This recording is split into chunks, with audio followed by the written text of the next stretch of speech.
Now on behalf of the EFD, Mr Farage. Well, good morning, Mr Schulz. President Schulz, I know it's my job to congratulate you, but given that we knew this result 2.5 years ago as a result of a stitch-up, there really doesn't seem to be much point. I mean, after all, nobody in Europe would ever, modern-day Europe, would ever have a big, powerful job that was decided by a full, open process. I'm sure Mr Barroso would agree. I was musing this morning. I was thinking, what kind of President Schulz are we going to get?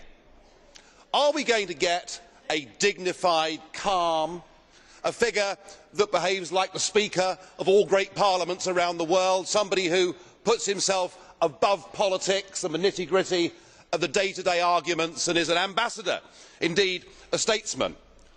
Or are we going to get the Martin Schulz we've got to know since 2004 as leader of the Socialist Group? You know the one I mean: snarling, angry, unable to control his temper, intolerant of anybody with an alternative point of view, somebody who is contemptuous when in free referendums people have the temerity to vote no, somebody who is anti-British to his fingertips and doesn't like free markets. I was wondering which one would we get. Well, your opening speech has settled that question for me, and it's pretty clear.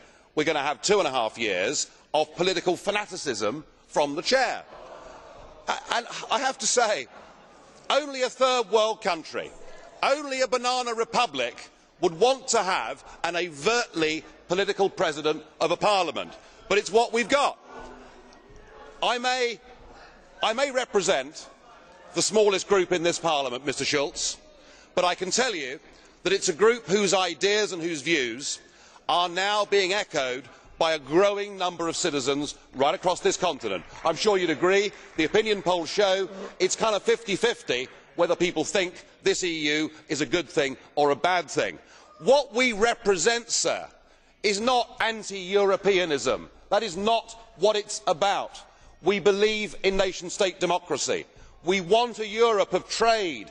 We want a Europe of cooperation. We want a Europe that is responsible. We don't want a Europe that seeks to be a global superpower. We don't want a Europe run by Mr Barroso and the Commission and the so-called community method. And I will do my very best to provide political opposition to your presidency over the course of the next 2.5 years, and I hope you give us a fair hearing. Thank you.